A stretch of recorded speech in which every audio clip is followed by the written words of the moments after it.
Alors nous sommes aujourd'hui vendredi, on est le 11 Tevet, nous sommes Daf Tzadik de Ifamot, mais on était arrivé hier donc à Petet Amoudbet, on était en plein milieu de page. Shalach le Rav Hasda le Rabba biyad Rav Abba Ravuna. Rav Hasda il a envoyé à Rabba par l'intermédiaire de Rav Abba Ravuna. Il lui a dit Ve'en beddin matnin aqod avad min haTorah. Comment toi tu m'as dit que les bédines n'ont pas le droit de enlever quelque chose de la Torah? Vehatania,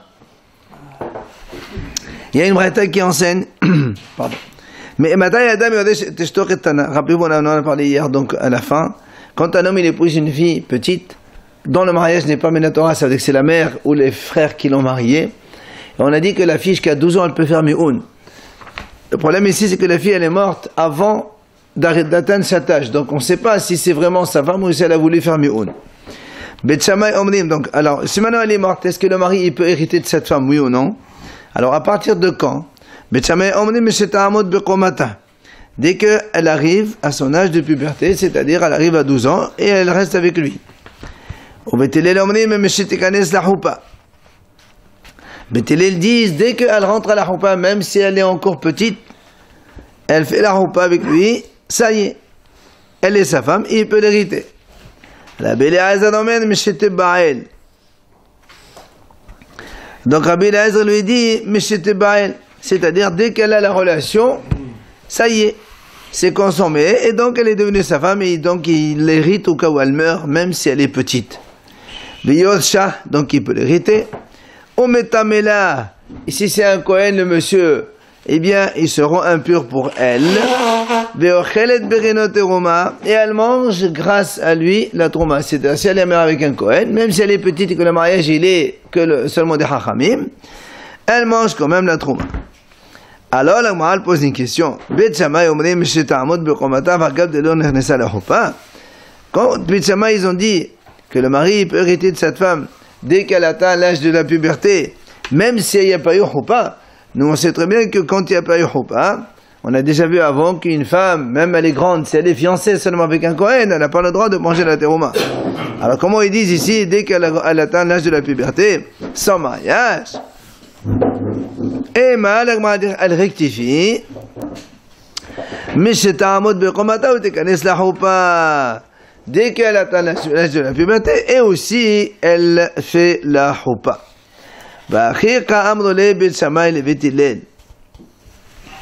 En fait, c'est comme ça que Bet Shammai il disait à Bet Hillel. Ils leur disent la chose suivante.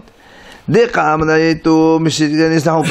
avez dit, Bet Hillel, que le monsieur, il peut hériter de sa femme, même si elle est petite, dès qu'elle est entrée dans la choupa. Eh bien, nous, on dit non. Nous, on dit non. Ça veut dire que quand est-ce que la choupa, elle est valable? Seulement quand elle a déjà atteint l'âge de la puberté, donc elle est nahara. Autrement, même la choupa, elle sert à rien. C'est la mahlak dont Bet Shammai Bet Hillel. Alors, la Gemara revient sur l'idée de Rabbi Eliezer. Rabbi Eliezer, lui, il a dit que le mari, il peut hériter de cette femme, Meshete Baal. Dès qu'elle sait déjà, elle a eu la relation. La Gemara dit comment? Ve'amar Rabbi Eliezer en ma'aseh katana kilum. La Gemara dit, pourtant, Rabbi Eliezer lui dit qu'une petite, ce qu'elle fait, c'est rien. Alors comment tu dis ici, d'accord, comment tu dis ici que le Rabbi Eliezer dit dès qu'elle a la relation, elle devient sa femme, il peut l'hériter. Et la Gemara rectifie là encore, mais c'est-à-dire, il vete Baal. Dès qu'elle grandit et elle a la relation. Donc là aussi, Rabbi Eliezer, il exige que la fille, donc elle est grandie, elle a atteint l'âge de la Nahara, et après, donc elle a eu la relation, c'est là où elle devient sa femme et il peut l'hériter. Maintenant, la Gemara, elle arrive à cette question. Donc tout ça... Elle meurt à quel moment cette fille? J'ai pas compris. Si elle meurt avant, on peut pas se poser la question. Mais non, justement, lui il dit qu'elle a grandi, elle a eu la relation et après elle est morte. C'est ce qu'il dit Rabbi Eliezer. Bet Shammai dit, dès qu'elle a grandi, elle est venue à la choupa. Rabbi Eliezer dit, il faut qu'elle ait la relation et après elle meurt. Elle grandit, elle a la relation. Et Bet Hillel dit, non, même la choupa quand elle est petite, ça suffit. Maintenant, la Gemara revient à la question. Rappelez-vous, la question c'était quand Rav Hasda, il a envoyé de comment tu dis que Bedin, ils ne peuvent pas enlever des choses de la Torah. La Gemara dit, Katan et Mehat Yorsha. Donc, quelle que soit la vie de Rabbi Eliezer, de Beth Shammai ou de Beth Hillel, c'est marqué que le mari, il hérite de cette femme-là qui est petite.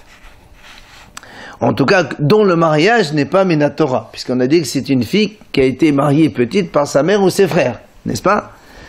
Alors la Gemara elle pose la question. Alors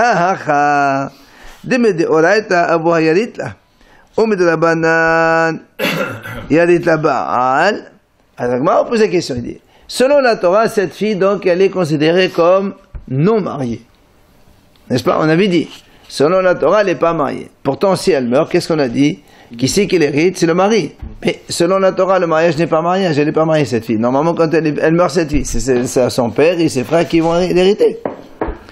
Alors, comment ici, Hachamim disent, donc les trois, que le mari, il hérite de sa femme. Donc, les Hachamim sont en train d'enlever quelque chose de la Torah, et, d'accord, ils la changent. C'est eux les Hachamim. Alors c'est pour ça qu'il lui dit, comment toi tu dis que les Hachamim n'ont pas la force d'enlever des choses de la Torah? Voilà ici des choses simples. Et normalement cette fille-là, Minatora, elle n'est pas mariée, et donc quand elle meurt, c'est son père qui doit l'hériter. Ils viennent à Hachamim, ils disent non, c'est le mari qui l'hérite. Donc tu vois bien que les Hachamim, ils enlèvent des choses de la Torah. Alors la Gemara répond, ici c'est différent. Hefker betedin, haya hefker. Moi, dit ici, tu sais, ici c'est un problème d'argent. Et le problème d'argent, les Hachamim ont effectivement la force de faire hefker le bien des gens. Hachamim, ils peuvent, dans certains cas, décider que, comment on appelle ça, déposséder quelqu'un de ses biens.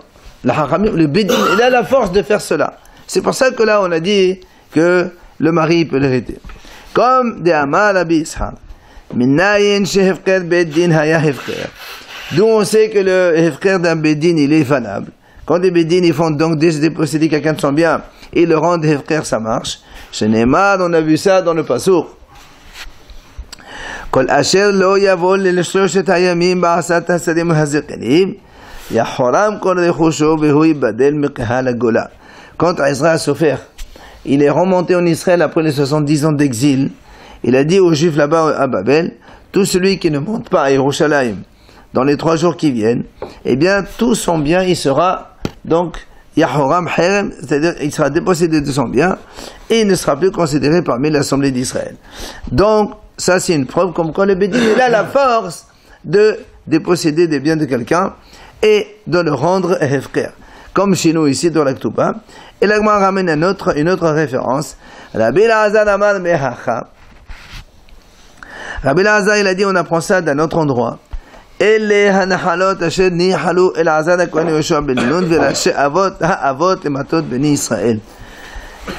Là-bas dans Yehoshua, la Torah elle est en train le Navi, le prophète, il est en train de donner le détail de tous les territoires que Elazar Cohen, Yehoshua ben Nun et les chefs des tribus d'Israël, ils ont donc départagé en fonction des tribus. Mais là-bas c'est marqué Raché Ha'avot. Les chefs des tribus, et Ha'avot, c'est les chefs de famille. C'est pour ça que moi, je pose une question. Quel rapport entre les chefs des tribus et les chefs de famille? Et là, c'est pour te dire en fait, Ma'avot manhilin benehen, kol ma shirsu, afrashi manhilin et ham, kol ma shirsu. Donc, il est de la même façon qu'un père, quand il décède, il fait hériter à ses enfants ce qu'il a. Eh bien, les chefs des tribus avaient la force aussi de donner aux différents membres de la tribu chacun ce qu'il mérite, et donc c'est eux qui avaient le pouvoir de donner à l'un et d'enlever à l'autre. Donc tu vois bien que les chefs des tribus, ils ont le pouvoir de déposséder des biens de quelqu'un. Ça c'était la preuve, et c'est la réponse qu'on a donnée dans la Gemara, comme quoi, même si on a vu ici que les Hachamim ont enlevé une institution de la Torah, c'est uniquement de l'argent. C'est pour ça que ce n'est pas une objection contre Rabba. Maintenant, la Gemara elle a dit, dans la Braïta, on a vu le deuxième sujet, Ometamela. On a vu que si c'est un Kohen qui était marié avec cette petite fille, oui, et si la petite fille, elle meurt, en fonction donc de 3 avis de Beth Shammai, Beth Hillel, Rabbi Eliezer, le Kohen, il sera impur pour elle. C'est-à-dire, si elle meurt, il doit s'occuper de elle. Comme sa femme. Alors, là aussi, la Gemara pose une deuxième question. Rav Hasda lui dit, ואחד אם מדאורייתא אביה מטמא ומדע בנה מטמא בעל. L'Agmara dit voilà, là aussi c'est pareil. Nous on a dit selon la Torah, cette petite fille n'est pas considérée comme sa femme, puisqu'elle a été mariée par sa mère ou ses frères, on a dit c'est un mariage des Rabbanan. Donc Mina Torah, un Kohen, il n'a pas le droit de se rendre impur pour elle, selon la Torah. Puisqu'elle n'est pas considérée comme sa femme selon la Torah. Donc il n'a pas le droit de se rendre impur. Qu'est-ce qui vient des Hachamim? Ils disent non, il peut se rendre impur. Donc tu vois bien que les Hachamim ont la force d'enlever des choses de la Torah et d'imposer leurs décisions. Pas que sur l'argent. Pas que sur l'argent. Alors, donc là aussi, l'Agmara répond, il dit non, là-bas c'est différent. Pourquoi? Mishum de havi Allah met mitzvah. Il dit non, là-bas c'est différent. La fille c'est un met mitzvah. Met mitzvah, c'est-à-dire un mort qu'il n'a pas, qu'il l'enterrait. Oui, mais un Kohen, peu importe que ce soit sa femme ou pas sa femme, il n'a pas le droit de s'occuper d'un Beth Mitzvah, un Kohen. Ah si, bien sûr. Un Kohen qui est dans la route, il trouve un juif mort et tout ça, il est obligé de l'enterrer. Alors il le fait Mishum Met Mitzvah, pas pour sa femme, quoi. Voilà, c'est ça. C'est pour ça qu'on m'a dit là-bas, c'est pas qu'il a enlevé des choses de la Torah ni rien du tout. Là-bas c'est Met Mitzvah. Même la Torah dit qu'il faut l'enterrer. Ça voudrait dire que si c'est quelqu'un d'autre, il peut le faire à quelqu'un d'autre. Il n'a pas le droit de se rendre impur. Si c'est sa femme, il doit le faire lui-même, c'est un rio. Non, au contraire. Nous, on a vu qu'il est en train de se rendre impur pour une femme qui n'est pas la sienne, entre parenthèses. Il dit, mais là-bas, c'est particulier, là-bas, c'est un mitzvah. Si c'était pas mitzvah, il n'aurait pas le droit de faire. Donc, Hachamim n'enlève pas une institution de la Torah. C'est là où l'Agmara dit comment, mais avait mitzvah. Comment tu dis mitzvah? Qu'est-ce qu'on appelle mitzvah? Ezeho mitzvah. Kol she'en lo kovrin. Kode ve'achedim onin oto. Non, pardon. Comment tu dis que cette femme-là c'est un mitzvah? Un mitzvah par définition, c'est quelqu'un qui n'a personne pour l'enterrer. Or cette fille, elle a sa mère, elle a ses frères, elle a toute sa vie. Comment tu dis qu'elle est mitzvah, hein? Alors l'Agmara répond. Il dit non, pourquoi on l'appelle mitzvah cette fille? Parce que comme ses frères et sa mère, ils savent que il ne peut pas l'hériter. Parce que nous vient de dire maintenant, qui c'est qui hérite cette fille? C'est son mari. Alors il se dit, sinon on l'hérite pas, alors on va pas s'occuper de son enterrement, c'est sans problème. Non. C'est ça. Mitzvah, elle appelle, mais personne ne répond. Pourquoi? Il dit, monsieur, c'est son mari, il s'occupe de son mari. Donc elle est considérée comme mitzvah, c'est pour ça que le mari, il peut se rendre impur pour elle. Enfin, on termine. La Gemara dit, voilà, là aussi une troisième question. Comment tu dis que la Hachamim ne peut pas enlever des choses de la Torah? Voilà, ici on a dit que cette fille-là, qui est petite, dont le mariage n'est pas officiel selon la Torah, c'est que des Hachamim, et pourtant elle mange la Trouma. Tu vois bien que les Hachamim, normalement, elle n'a pas le droit de manger la Trouma, cette fille, puisqu'elle n'est pas mariée selon la Torah. Et pourtant, il y a marqué elle mange la Trouma. Donc les Hachamim ont la force d'enlever des choses de la Torah. Il lui répond non. Betoma de Rabbanan. Ici, il s'agit de la Trouma de Hachamim seulement, c'est pas la Trouma de la Torah.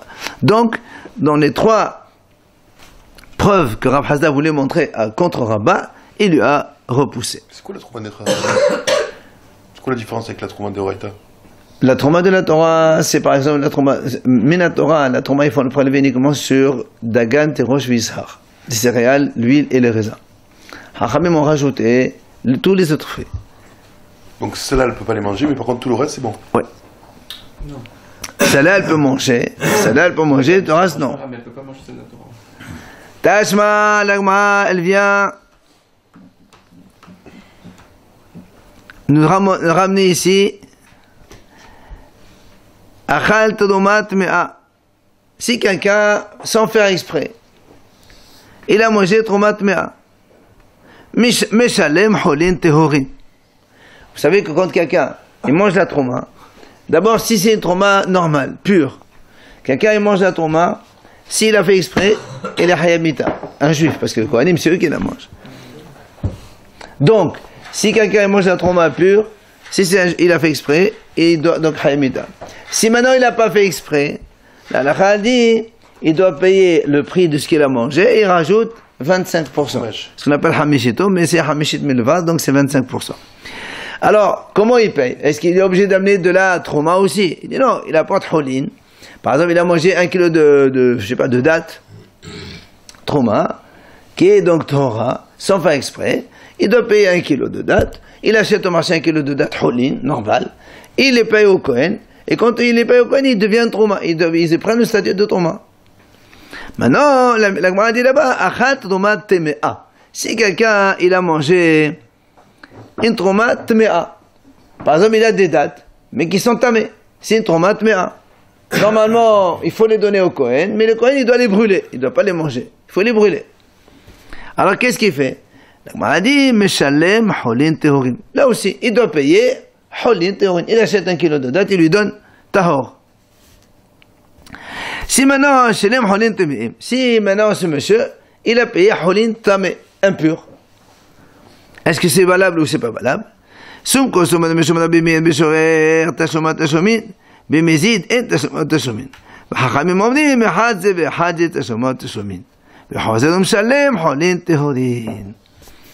Alors, maintenant, on parle de quelqu'un qui a mangé la trauma qui est impure. Là, il n'y a pas hayab mita, puisqu'elle est tme'a la trauma. Alors que si quelqu'un il mange bimizid trauma normal, il est hayab mita.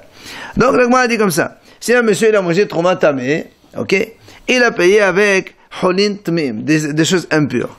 Alors, si on considère au nom de Rabbi Meir, si il a mangé la trauma sans faire exprès, il a mangé trauma tme'a, encore une fois, d'accord? Comme il a mangé pas exprès, involontairement, même s'il a payé avec des holin tamé, ça marche. Par contre, bémézid, si maintenant il a mangé exprès, volontairement, la trauma qui est tme'a, ce qu'il a payé en holin tme'in, c'est pas valable, il est obligé de repayer une deuxième fois. Ça c'est Rabbi Meir. Hachamim ils disent, non, et que ce soit volontaire ou involontaire,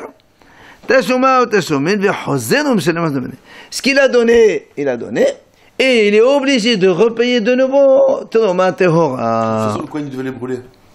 Justement. Et ben alors, pourquoi tu dois te payer du tahor? Si tu lui payes du tamé, ça suffit? Et justement, pourquoi tu payes du tamé? Parce que de toute façon, il doit les brûler. Il ne va pas lui acheter du tahor? Il était tamé. Attends. Lui, il a mangé trauma tme'a d'un Kohen. Ok? Nous, on te dit, il a mangé volontairement. Il faut qu'il y ait une sanction. Il y a une sanction. Très bien, en payant, tu as payé. Ah non, c'est pas, quand tu as payé, tu n'as pas sanctionné, tu as remboursé ce que tu as pris. Maintenant, la sanction, c'est, tu repayes du holin tourné. Quelle différence s'il avait mangé Il devait la brûler, de toute façon. Non, la trauma théora, c'est la trauma de théora. Normalement, il doit payer en hol tahor, ça c'est sûr. Maintenant, c'est les tamés. Selon Rabbi Meir, si les bémézides, ce qu'il a payé en tamé, c'est bon. Selon Hachamim, nous, il dit c'est pas bon. Même si tu as payé en tamé, tu repayes une deuxième fois en tahor. Alors, c'est pour ça que le Moadi Bavinal là-bas, on a posé la question. On a dit, bémézid en tashomat tashomin. Pourquoi Rabbi Meir, il a dit que si il a mangé la traumate, mais volontairement, après il a payé en hol tamé, c'est pas valable. Pourquoi c'est pas valable? Là, m'a dit au contraire. T'avois, alors, bracha. La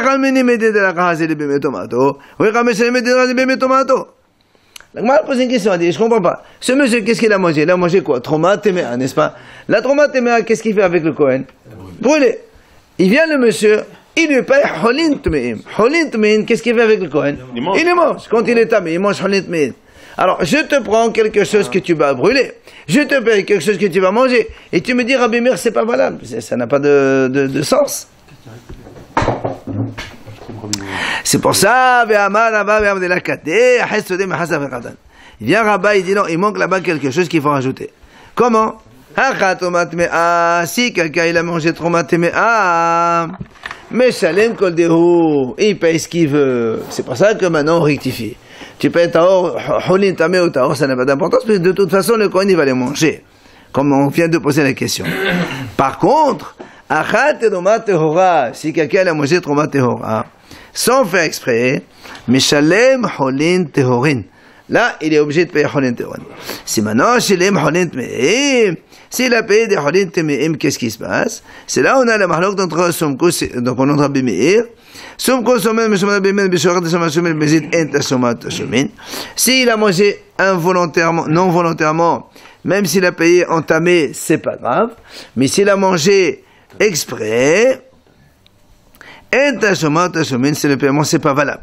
Hachamim ils disent, ben beshorer, ben bemezid, tashoma ou tashomen, v'chazim shamon tehorin.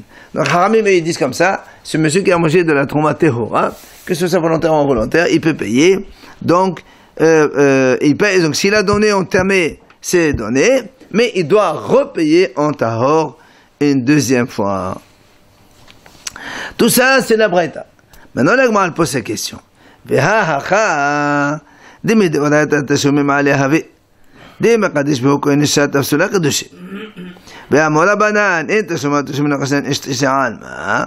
Gemara dit pourtant, ici, qu'est-ce qu'on a vu? On a dit ici,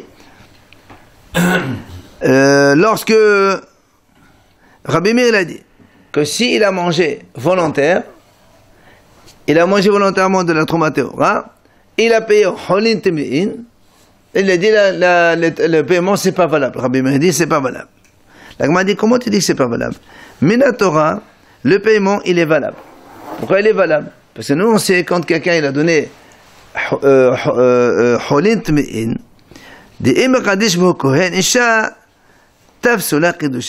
si le Kohen, c'est ça. Donc si le Kohen il fait Mekadesh une femme avec cette Holin Tme'in, le Kedushin ils sont valables. Ça veut dire que quand tu payes le Holin Tme'in en eux-mêmes, ils sont valables selon la Torah, ils ont une certaine sainteté quand tu les rends Trouma. D'accord? Quand un Kohen il a une Trouma Tme'a, ça vaut de l'argent, Trouma Tme'a. Donc il peut faire avec Kedushin à une femme. La même chose ici, Holin Tme'in. Les Holin Tme'in, si toi tu rembourses un Kohen avec nous, on a dit il devient Trouma chez lui. Or la Trouma Tme'a, ils ont valeur d'argent. Donc le Kohen il peut très bien Mekadesh une femme avec. Donc s'il peut Mekadesh une femme avec, il vient les Hachamim, ils te disent non, ce paiement n'est pas valable. Ça veut dire qu'on n'est pas valable. Ça veut dire que s'il est Mekadesh une femme, le Kedushin n'est pas valable. Donc tu vois bien que les Hachamim ils ont la force pour le même sujet d'enlever ce que la Torah a dit. La Torah a dit, si moi je prends Holin Tme'in, je prends un kilo de date tamé, je rembourse le Kohen avec, la Torah a dit, parfait. Si le Kohen il prend ce kilo de date, il dit à une femme, elle est mariée cette femme. Hachamim il dit, non. S'il fait Mekodeshet, Kedushin c'est pas valable. Les Hachamim ils ont la force d'enlever une décision de la Torah. Comme quoi cette femme elle est mariée, Hachamim dit non, elle n'est pas mariée. Elle peut se marier avec quelqu'un d'autre. Tu te rends compte? Donc là aussi on voit que les Hachamim ont la force d'enlever des décisions de la Torah. C'est donc ce qu'on est en train de voir depuis donc déjà quelques temps. D'accord? C'est ce que la Gemara dit. Alors vient la Gemara répondre, Maï ente shomat shumin qamad b'meir deba'il mehdas shelomeh holin tehorin. Alors la Gemara dit non. Quand on a dit ente shomat shumin, tu as compris que c'est pas valable du tout ce qu'il a donné. Il dit en vérité c'est pas ça. C'est que ce qu'il a donné c'est bon, mais il faut qu'il rajoute encore une fois 1 kilo de date normaux hol théorine. Hein? C'est ça la punition. 25%, c'est sûr. Non, ça laisse tomber le 25%. Il a déjà donné ce qu'il faut. Donc il paye Oui, c'est ce que le. du temps. Exactement, non, c'est pas hyper de il a donné du temps, mais on dit monsieur, bon, ce que tu as donné, on s'en fiche, maintenant tu repayes une deuxième fois ta or. Alors, moi, dans ces cas-là, c'est la même chose que les Haramim. Les Haramim, c'est ce qu'ils ont dit. Haramim, ils ont dit, ce que tu as donné, tu repayes de ta or. Alors, c'est quoi la mahloket maintenant? Il n'y a plus de mahloket. Si tu dis que Rabbi Meir dit que le paiement n'est pas valable, je comprends qu'il y a le mahloket de Haramim et Rabbi Meir. Mais maintenant que tu me dis que Rabbi Meir, il a la même chose que la Haramim, il n'y a plus de mahloket dans ces cas-là. Amar Rav Chabad de Raveka, il vient Rav Chabad et dit non, il y a quand même une différence entre les deux. C'est quoi? Kansu shorer atomezit eka benaihu. Il dit, la mahlok c'est quand on veut punir le shogeg, même involontaire, la même chose que le mizit. Nous on a vu que les hachamim ils ont dit, que ce soit volontaire ou involontaire, ce qu'il a payé, on tamé, mais il doit repayer en tahor. Ça c'est la hachamim. Rabbi Meir il dit non. Oui, hachamim il dit c'est marqué. Et hadze v'hadze, en haut, 5e ligne. Et hadze v'hadze, tashomim, et il repaye en tahor. Ça c'est la hachamim. Par contre Rabbi Meir, lui dit seulement bémizid. Ce que tu as payé, tu rembourses une deuxième fois en tahor. Mais Beshoger, Rabbi Meir, il dit non, c'est valable. Donc il y a quand même une différence entre Rabbi Meir et les Hachamim. La Gemara ramène encore un autre sujet dans lequel on va voir encore cette opposition entre Hachamim et Torah. Tashema, Dam Shenetma. Quand on est dans le Beth Amikdash, quelqu'un il fait un korban, et puis voilà que le sang il devient impur. Normalement, il ne faut pas le asperger sur le Mezbeach. C'est du sang d'Am Tamé, on n'a pas le droit. Seulement le Kohen il ne savait pas où il savait, on va voir maintenant, Uzrako, il a quand même aspergé. Beshorer, Hortza. Bemezid, le Hortza. Si le Kohen ne savait pas, il a fait involontairement, alors le korban est ratsé, et le korban il est valable, c'est bon. Mais si Bemezid, il a fait exprès, il savait que c'était tamé, il a quand même aspergé, alors le korban il n'est pas valable. Alors là, on va poser une question, là aussi.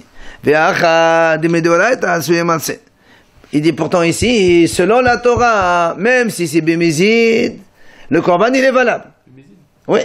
C'est-à-dire le sang il était tamé, et le Kohen il savait très bien que c'était tamé, il est parti quand même l'asperger sur le Mezbeach. Et la Torah elle dit que le korban il est valable. Et bien Hachamim il dit que c'est pas valable.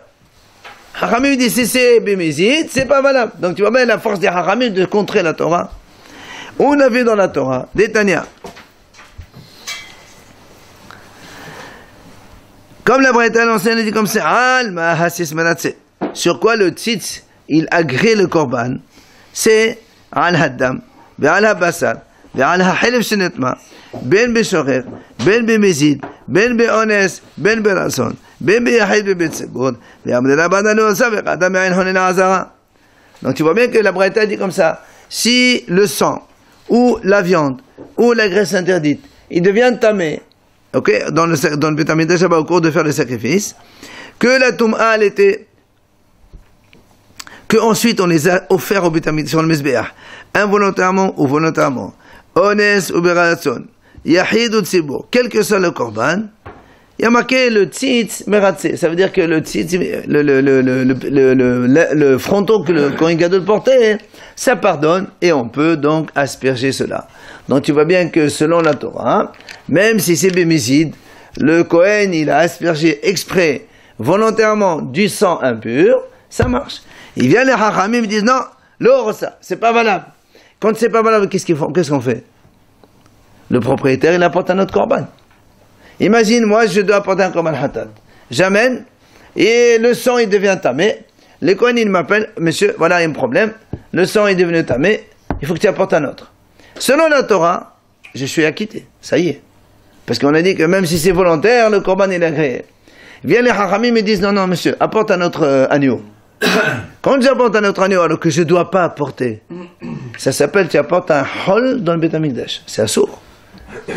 D'accord? La Torah me dit, monsieur, ça y est, tu as quitté de sacrifice, ton devoir, tu as été obligé d'apporter un korban hatat, tu as apporté le korban hatat, ça y est, c'est fini, maintenant tu es acquitté. Viennent les hachamim, me disent, non, non, non, non, tu n'es pas acquitté, il faut que tu amènes un autre.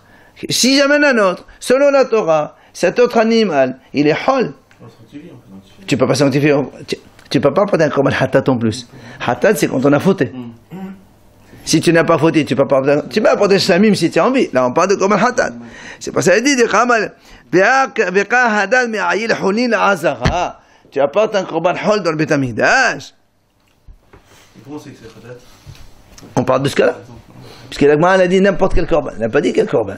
Moi je te pose la question sur ça. Amar Rabbi Yosef bar Hanina, Maï lo hotza de kama lehatid basa ba'achila. Aval be'alim nitkap lobo. Il y a Rabbi Yosef dit non, tu n'as pas compris. Quand on a dit que le korban n'est pas valable, ça ne veut pas dire qu'il n'est pas valable. En vérité, il est valable le korban. Seulement, on ne pourra pas manger. C'est tout. Donc tu ne vas pas apporter un autre korban. Le Kohen il va te dire, monsieur, toi tu vas venir prendre ta part dans le korban. Il te dit, monsieur Mackin, il n'y a pas de viande aujourd'hui. Le sang il est tamé, il n'y a pas de viande. Mais tu apportes un korban. Donc il n'y a pas de problème ici, que Hachamim contre Torah, il n'y a pas ni Hulin, Barazara, ni rien du tout. Le sacrifice, il est bon. Oui. La Torah elle dit le sacrifice il est bon, tu peux manger la viande. Hachamim dit non, le sacrifice est bon, mais tu ne peux pas manger la viande. C'est tout. Mais tu ne vas pas apporter un autre korban. Donc il n'y a aucun problème. Il n'y a pas de conséquence. Pourquoi la viande elle est obligée d'être tamée? Si le sang peut être tamé, pas la viande? Non, la viande non. Mais dans le processus. Parce que Hachamim m'ont dit que quand le Kohen il a fait exprès de asperger sur le médias du dam tamé, ça invalide la viande. Parce qu'on avait vu qu'il y avait 4 étapes et que si Oui, une oui. des 4 elle n'était pas, ça invalidait le. Alors la Gemara dit sauf. Donc d'accord, tu me dis que la viande on ne peut pas la manger. Parce que les Kohanim aussi ne peuvent pas manger la viande. Or, urtiv, ve'achalut, amashet kopat bahem, melamet, she'akohanim ochlim, uva'alim emet kaperim. La Gemara dit, c'est marqué dans la Torah. Comment on se fait pardonner de notre faute? C'est quand les Kohanim ils mangent la viande du Korban. Or, si tu me dis que les Kohanim ils vont pas manger, alors comment je me suis expié ma faute? Je ne me suis pas pardonné ma faute. Il y a un problème ici, comment je fais? D'accord? Amale, la Gemara revient. Sheveata Seshani.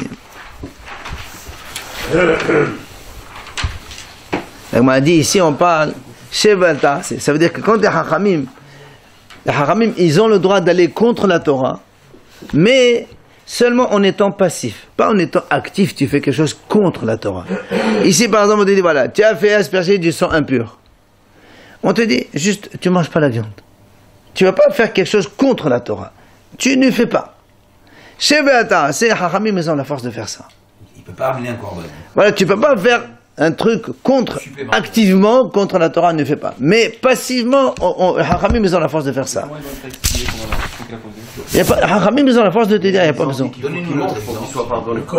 Non, mais dans ce cas-là, non. Il ne mange pas. Mais justement, les Hachamim, ils ont la force de dire, tu ne manges pas. Bien que la Torah te permet de manger, les Hachamim disent non. C'est ça la force. Si je dis seulement de façon passive. Celui qui a apporté le korban ne mange pas. Les Kohanim aussi, c'est pareil. Va dire que non. Si c'est tamé, c'est tamé pour tout le monde. Ils sont expiés sans manger alors. Exactement. Il n'est pas tamé, le sang il est tamé. Mais donc le korban n'est pas. Selon les Hachamim, le korban n'est pas valable. Hachamim, ils ont dit le hortza. Alors il dit non, il n'est pas valable, c'est pas qu'il doit apporter un autre korban. Il ne mange pas celui qui l'a porté le hadash. Non. Et si la viande elle n'est pas valable, elle est valable pour tout le monde. Alors Amalé, il lui a dit, écoutez ça. Il lui a dit, bah, il est autobacharel, hazav izmel, sadin besisit uchmasi aset ushuva de lulav. Hashta dishanit an shivat asela me'akad hu kulhunna me shivat aseninu. Il dit, en fait, je voulais te poser une question, enfin, plein de questions, dans lesquelles on voit que les Hachamim, ils ont été contre la Torah. Mais comme tu m'as répondu maintenant que passivement ils ont la force de le faire, alors je ne te pose pas les questions. C'est quoi les questions? Premièrement, Arel, quelqu'un qui est circoncis. Vous vous rappelez, on a dit que quelqu'un qui se convertit la veille de Pessah. Un goy se convertit la veille de Pessah. Comment il fait? Brit Mela Tvila, il devient juif. Le Hachamim, il dit, selon la Torah, ça y est, il peut manger comme Pessah. Mais le Hachamim, il dit, non, on ne peut pas. Pourquoi? 8 jours. Voilà. Parce que si l'année prochaine se convertit, il devient tamé. Il va dire, tiens, moi je me rappelle l'année dernière, j'ai fait le mikvé, j'ai mangé. Or, quand on est à Mémet, il faut attendre 7 jours. Et à cause de cette confusion, Haramim disent, même quand il se convertit, il est obligé d'attendre 7 jours. Donc tu vois que les Haramim, ils ont la force d'interdire à un converti de manger le Korban Pessah que la Torah l'a autorisé. Alors la même chose, voilà les Haramim, ils ont plus de force. Non. Passif, tu fais pas, tu manges pas, ils ont le droit. Mais 7 jours, c'est Minatora. Oui, c'est né. Mais 7 jours, c'est Minatora. Non. Le converti, il a le droit de manger. Pour entamer, c'est 7 jours. Hachamim dit, on confond peut-être que Xéra, Mais les rabbinim, Haza'a, S'ils lui disent tu as le droit de. Il ne faut pas que tu manges. La Torah lui dit tu ne manges pas le. la Torah dit tu manges. Mais les rabbinim ne peuvent pas lui dire tu peux manger. Voilà, c'est ça le contraire. Voilà, c'est ça, c'est dans ce sens. C'est pour ça qu'il dit. La Torah dit mange, Hachamim disent non, il n'y a pas de problème. Mais le contraire, non. Haza'a, c'est l'aspersion de la vache rousse. Imaginons que quelqu'un il était impur par amour. Et vous savez qu'il faut faire l'aspersion par la vache rouge le 3e jour, 7e jour. Imaginons le 7e jour, c'était un Shabbat et c'était en même temps Erev Pessah. Hachamim disent on n'a pas le droit de faire l'aspersion. C'est interdiction des Hachamim. La Torah dit il n'y a aucun problème. Là aussi, selon la Torah, tu peux faire l'aspersion, tu manges Korban Pessah. Hachamim disent non, ne fais pas. Donc passivement, il dit c'est pour ça que je ne te pose pas. Ismaël, la même chose. On a une Brit Mila, on a oublié d'amener Shabbat. Là-bas, Hachamim disent, même si tu veux l'amener par exemple, en passant que par des carmélites, qui est interdiction des Hachamim, tu n'as pas le droit non plus. Là aussi, c'est pareil. Couteau, le couteau de la bride. La Torah le permet, mais les Hachamim. Bien sûr, le carmélite, il n'y a pas de la Torah. La Torah, il y a au Shotarabim, au Shotarahid, c'est tout ce qu'il y a. Sadin Bet Tzitzit. Là aussi, selon la Torah, on peut mettre Tzitzit, parce que les Tzitzit à l'époque, c'est qu'il aille. C'est-à-dire, tu prends un béguet de pishtim du lin, tu les mets tzitzit en laine, la Torah dit c'est mouta. Oui. Maintenant, si quelqu'un il prend un drap, voilà, selon la Torah, il n'y a aucun problème, tu peux mettre les tzitzit dedans, même si c'est qu'il aime. Haramim disent non, parce que comme c'est un béguet de là, il a un vêtement de nuit, alors on ne fait pas. Donc Haramim là encore, ils disent non. C'est Atzeret, les vêtements, les anneaux de Shavuot. Alors, les anneaux de Shavuot, nous on sait que... Les anneaux. Les agneaux. Le Seigneur des agneaux. Si quelqu'un il a fait la shchita, il a fait le Kohen, il a fait la zdeka chez l'olishmo. C'est-à-dire, il n'a pas pensé au kvasim de Atzeret. Hachamim disent, donc, selon les Hachamim, ils ne sont pas valables, les korbanot. Et or, si c'est Shabbat, d'accord, Hachamim disent, on fait pas, on n'asperge pas le sang. Pourtant, asperger le sang, c'est rien du tout. C'est Shuvut et Rabbanan. Et bien, Hachamim, ils ont la force d'interdire. Et enfin, Shofar. Quand Shofar Shabbat et Rosh Hashanah tombe Shabbat, le Shofar, c'est la Torah, Hachamim disent, tu sonnes pas. Parce que, de peur que tu ailles apprendre chez le Rav comment sonner tout ça. Donc la Haramim là aussi ils ont la force de contrer la Torah, mais seulement passivement. Et le Lulav c'est pour la même raison. C'est ce qu'il lui dit.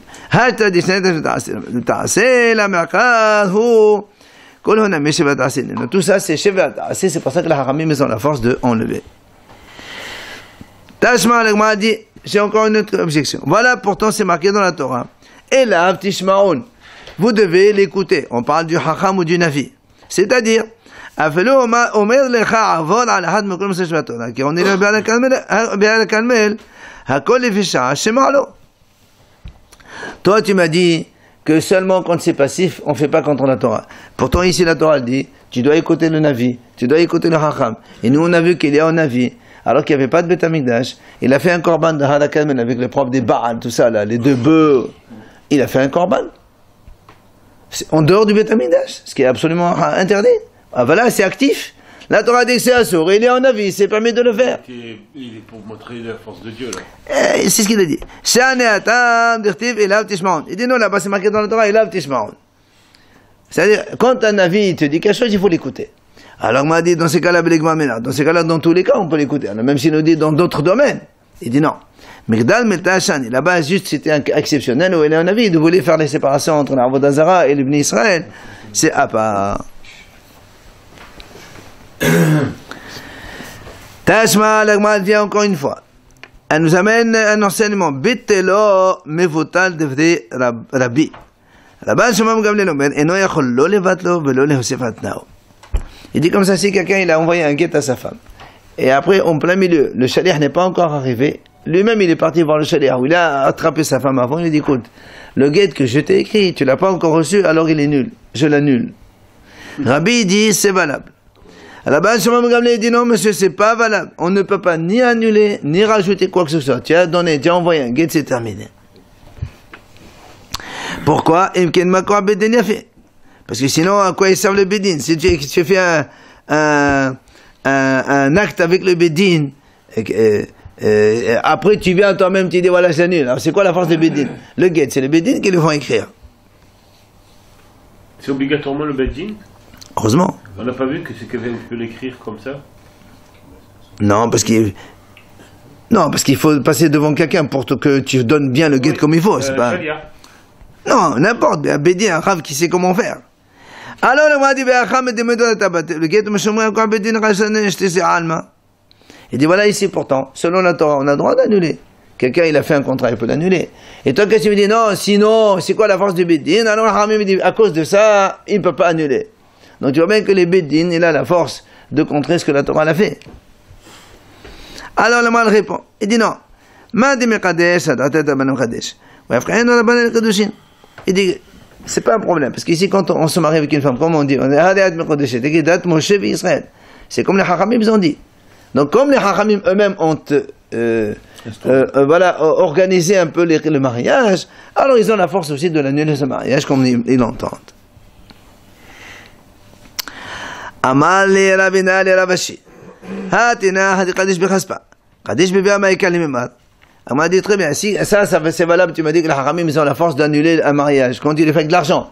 Il lui a donné par exemple de l'argent, il dit après il veut donner un guet. Toi tu m'as dit non, il ne peut pas l'annuler. Les Hachamim me disent non, on ne peut pas, c'est terminé. Mais s'il y avait Kedushin avec Bi'a, avec la relation, comment les Haramim ils peuvent? Il a dit oui, là aussi. Shaviu Rabbana leve'elato be'alat znut.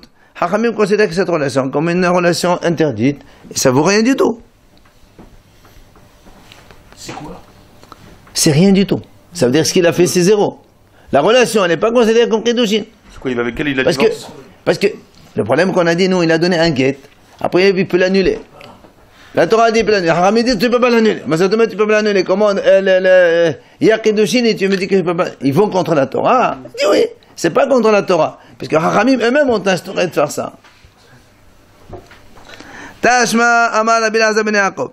Shamarti, שבית דין מקין ועונשין שלא מן התורה, ולא לעבור על דברי תורה, אלא לעשות סיח לתורה. Il a dit Rabbi Elazar ben Yaakov, j'ai entendu que les bédines, ils ont le droit de frapper, de sanctionner, même quand ce n'est pas minatora. Et pas has v'shalom pour transgresser ce que dit la Torah, mais tout simplement pour marquer une barrière, pour faire un peu peur aux gens. Haramim se permet des fois d'aller au-delà de ce que la Torah a dit. Exemple, Umaase. באדם אחד שרכב על סוס בשבת בימי יוונים והביאוהו לבית דין וסקלוהו. Voilà, il y avait une fois un homme, il est monté à cheval Shabbat, et c'était à l'époque des Grecs. Or, quand on monte à cheval Shabbat, c'est interdit de la Torah, de la Hachamim seulement. Et pourtant, le tribunal de l'époque, il l'a amené, ils l'ont lapidé. Ils l'ont fait skila, alors que la Torah dit, il n'y a pas de skila. Pourquoi? L'homme c'est pas parce qu'il le méritait. Quand on monte à cheval Shabbat, il n'y a pas de skila, c'est à Sodar Haramim. Mais pour que Haramim voulait donner l'exemple, il voulait faire attention pour que les gens ne soient pas comme ça, méprisants vis-à-vis de la Torah, du Shabbat, alors ils ont voulu donner un exemple de dissuasion, et donc ils l'ont lapidé. Et j'ouvre une deuxième histoire. C'était un homme qui a une relation avec sa propre femme sous un figuier dans les champs. Ils l'ont amené au Bédine, ils l'ont frappé 39 coups. Quel est le mal? D'accord, c'est pas de sa noix, mais bon, et il ne mérite pas 39 coups pour autant. Il dit oui, c'est vrai. Seulement, l'homme, il ne le méritait pas. Et là, Hachamim voulait donner l'exemple pour que pas les gens ils soient comme ça n'importe comment, ils vont avec leur femme comme ça dans la rue, c'est pas beau. Il faut être donc de sa noix. Donc Hachamim, ils ont voulu donc mettre une barrière. Dans tous ces cas, qu'est-ce qu'on voit? On voit que les Haramim, ils ont la force d'aller au-delà de la Torah. Encore une fois. La Gemara répond, là-bas c'est différent. Mirdal milta shani. Haramim, ils ont le droit de faire ça quand ils veulent mettre une barrière, alors ils ont la force. Donc on a le Shevata, on a Mirdal milta dans tous les cas, donc maintenant il n'y a plus de questions. On revient maintenant à la Mishnah. On a dit donc cette fameuse femme, elle était mariée avec quelqu'un, il est parti en voyage. Après, il est venu, un monsieur, il a dit, j'ai vu qu'il est mort. Elle est partie se remarier avec quelqu'un d'autre. Et après, le premier revient. Nous, on a dit, elle doit sortir des deux. Et de les deux, ils doivent les donner un guet. Velo zevazé metam la. Si tous les deux c'était des Kohanim, ni l'un ni l'autre, ils se rendent impurs pour elle. La Gemara dit, maintenant, d'où on s'apprend ça? Hein? C'est marqué dans la Torah, d'Irtiv, ki im lish'ero haqarov elau. Dans la Torah, là-bas, dans Parashat Emor, c'est marqué quand est-ce que le Kohen il peut se rendre impur seulement pour She'ero. C'est pas She'ero, c'est sa femme. Haqarov ela. Ve'amar mor, She'ero zo eshto. C'est sa femme. Murtiv, lo etama ba'al be'amar lehehalo. Donc d'abord, la Torah dit, un homme ne peut se rendre impur que pour sa femme. Après, la Torah dit, un Kohen n'a pas le droit de se rendre impur dans son peuple. Alors ça veut dire quoi? Yesh ba'al she'metame, ve'yesh ba'al she'en metame. Il y a des fois un mari qui a le droit de se rendre impur. Il y a des cas où le mari ne peut pas se rendre impur. Et ça a commencé le cas. Elle a dit assez simple. Metamehu l'eshtok shera, ve'no metame l'eshtok psula. Si la femme du Kohen elle est cachère, il peut se rendre impur pour elle. Mais si la femme elle n'est pas cachère comme ici, il ne peut pas se rendre donc tamé pour elle. Mais une femme normale. Ici, si une femme pas cachère parce qu'elle était mariée, il a épousé une femme mariée, c'est un saut. Oui, mais il ne savait pas. Hein. Ah, sans problème. ולא זבזי זכאין במציאתה וכולי. Ni l'un ni l'autre, zakaïn b'mtsiata. Nous on sait que quand une femme trouve un objet, trouve un trésor par exemple, l'argent il revient au mari. Là on a dit ici non. Si la femme, cette femme fameuse là, elle est mariée avec les deux là, elle a trouvé quelque chose, ni le premier mari, ni le second mari, il peut prendre ce trésor. La Gemara dit pourquoi? Tamamai. Pourquoi les Haramim ont dit de façon générale, quand une femme elle trouve un objet perdu, c'est à son mari. Pourquoi? C'est pour ne pas qu'il y ait après de la haine entre le mari et la femme. Quoi, tu trouves un objet et tu me le donnes pas, normalement ça appartient au mari tout ça. Alors, donc c'est pour ça que les Haramim ont dit quand ta femme trouve un objet, ça vient au mari. Mais c'est pour éviter qu'il y ait donc le problème de Shlombat, si on veut. Ici, vu que les Haramim ont dit que cette femme-là, elle est mariée avec les deux, il faut qu'elle soit divorcée des deux. Alors les Haramim, ils veulent le contraire, qu'il ait de la haine. Alors c'est pour ça qu'ils ont dit, si elle trouve un objet, il reste que pour elle, personne ne prend rien. Alors ils vont se disputer, ils vont la renvoyer. Après on a dit, la même chose. Une femme qui travaille, normalement le mari profite donc des bénéfices de ce travail-là. Oui. Et ici on a dit non, les deux maris n'ont pas le droit de prendre l'argent du travail de cette femme-là.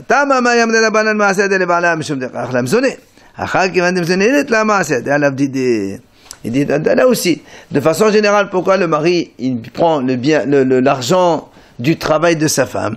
Parce que tout simplement c'est lui qui la nourrit. Vu qu'il la nourrit, alors il prend l'argent aussi. Mais comme ici, on a dit hier que dans la mission c'est marqué, ni l'un ni l'autre n'ont le devoir de la nourrir, alors du coup, tu ne peux pas lui prendre son argent, il faut qu'il se nourrisse de son propre argent, cette femme-là. Est-ce qu'elle prend la ketouba? On a déjà dit, il n'y a pas de ketouba. Là aussi, on a dit que personne, ni l'un ni l'autre, ne peuvent annuler son vœu. Là aussi, la Gemara a dit, Hachamim disent, pourquoi la Torah donne l'autorisation au mari d'annuler les vœux de sa femme? Pourquoi? Parce que tout simplement, imagine la femme, elle dit, je fais un vœu pour ne pas me maquiller pendant un mois, pour ne pas manger des choses, trucs. Le mari ne veut pas que sa femme soit moche. Alors, Hachamim donne l'autorisation, annule. Mais là, comme justement, ils veulent que les deux, ils la renvoient, ils veulent qu'elle soit moche, comme ça au moins, ils la renvoient parce qu'elle est moche. On finit une phrase, Haïta bat Israël.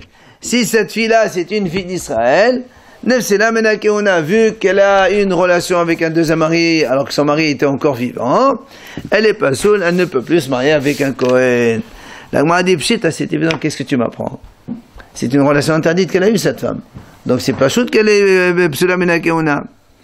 La Gemara dit, c'est vrai, Batebe Menama, ils disent non, c'est pour t'apprendre le deuxième sujet. Que si c'est une fille Lévi, d'accord, qui a été donc cette histoire-là, hein? Ok, ça veut dire que si c'est une fille Lévi qui a eu donc ce problème-là de relation avec deux hommes, elle ne peut plus manger le maaser. Alors la m'a dit comment? Comment tu dis qu'une fille Lévi elle ne peut pas manger le maaser parce qu'elle a eu snout? On n'a jamais vu ça, ça c'est que pour les Kohanim. Pourtant la Breta a dit, Lévi Nishbit, si une fille Lévi, elle a été capturée par des gens, ou bien ou elle a une relation interdite, elle a le droit de manger le maaser quand même. Alors comment tu me dis ici qu'elle ne peut pas manger le maaser? Ici c'est une sanction. On fait à cette fameuse fille de Lévi, vu qu'elle a été avec un deuxième mari sans donc son premier il était encore vivant, alors on l'a punie, elle ne peut plus manger le maaser. Voilà, parce que quand même elle est